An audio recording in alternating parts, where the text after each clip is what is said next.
कंचन के बेटे ऋषि की शादी कहीं नहीं हो रही थी।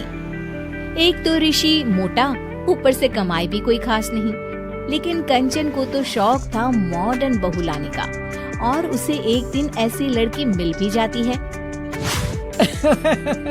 हमें तो आपका ऋषि बहुत पसंद है, लेकिन मैं आपको साफ साफ बता देती हूँ, मेरी बेटी के शौक थोड़े से अलग है बहन जी। अरे बहन, हमें सब पसंद है। आपकी प्रियंका जैसी लड़की की तलाश मुझे कब से थी। जींस पहनकर अंग्रेजी में गिटर पिटर बोला करे। अरे बहन जरा सुन तो लो, मेरी बेटी के शौक क्या क्या है। अरे नहीं नहीं बहन, बस लड़की को देख लिया तो सब कुछ देख लिया।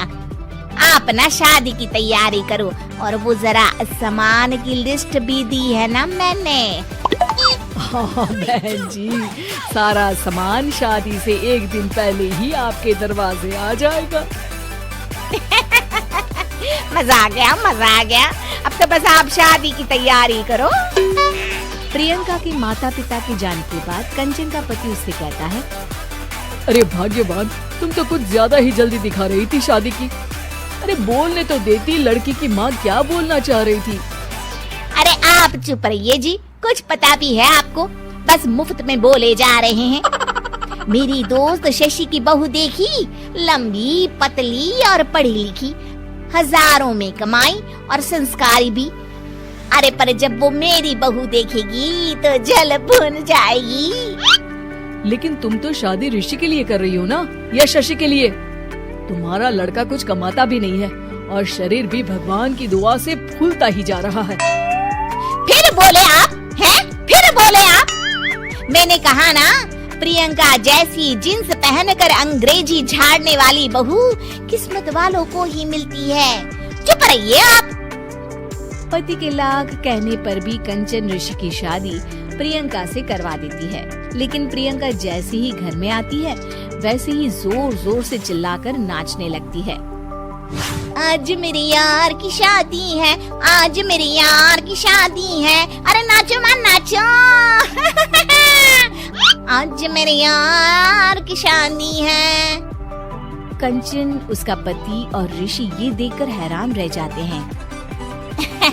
लग रहा है बहू को शादी की बड़ी खुशी है। हाँ हाँ, बहू क्यों नहीं, हम भी नाचेंगे। अरे नाचो नाचो जी, मुंह क्या देख रहे हो, चलो चलो नाचो, बहू कह रही है। कंचन ये कहकर प्रियंका के साथ नाचने लगती है। ऋषि और उसके पिता वहाँ से चले जाते हैं। अगले दिन कंचन अपनी सहेलियों को प्रियंका से मिलवाने के लिए घर बुलाती है, जहाँ शशि भी आती है। अरे शशि, कैसी हो?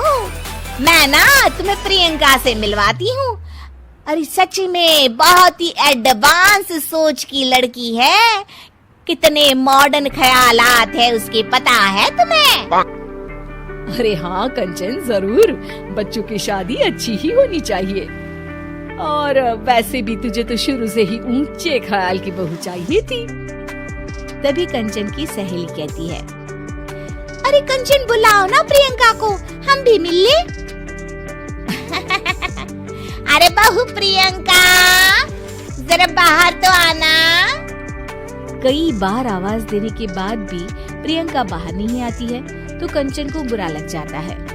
वो उसे लेकर बाहर आती है, लेकिन ये क्या, प्रियंका लड़खड़ाती हुई बाहर आती है और उसके हाथ में शराब की बोतल होती है। हालांकि शराब पीना स्वास्थ्य के लिए हानिकारक होता है, और ये हमारी किडनी के लिए बहुत ही खतरनाक है। लेकिन कंचन की बहू प्रियंका पूरे नशे में होती है। अरे इतने सारे लोग। ये कहकर वो शशि के पास जाती है। आंटी जी, पत्ते खेलेंगी, पत्ते। अरे दूर हो, दूर हो, तुम्हारे मुंह से तो शराब की बदबू आ रही है। अरे कंचन, माना तुम्हें मॉडर्न बहू चाहिए, लेकिन आधुनिकता का मतलब ये तो नहीं ना। बुरा न मानना कंचन, तुम्हें पता था कि तुम्हारे बेटे की कमाई और शरीर दोनों ही ठीक नहीं है, तो तुम्हें उसी हिसाब की लड़की से शादी करवानी चाहिए थी। ऐसा कहकर सभी औरतें वहाँ से चली जाती है। तभी प्रियंका की माँ कंचन के घर आती है।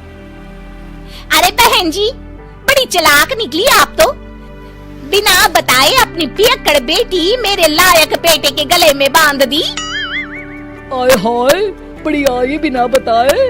उस दिन जब मैं ये बात बता रही थी तो तुम तो सुनने को भी तैयार नहीं थी। अब भुगतो तुम। ये कहकर वो माँ से वापस चली जाती है। सबके जाने के बाद कंचन अपना सर पकड़ लेती है। हाय रे, आधुनिकता की अंधी दौड़ में मैं अपनी संस्कृति ही भूल बैठी थी। अब तो राम ही बचाए मुझे।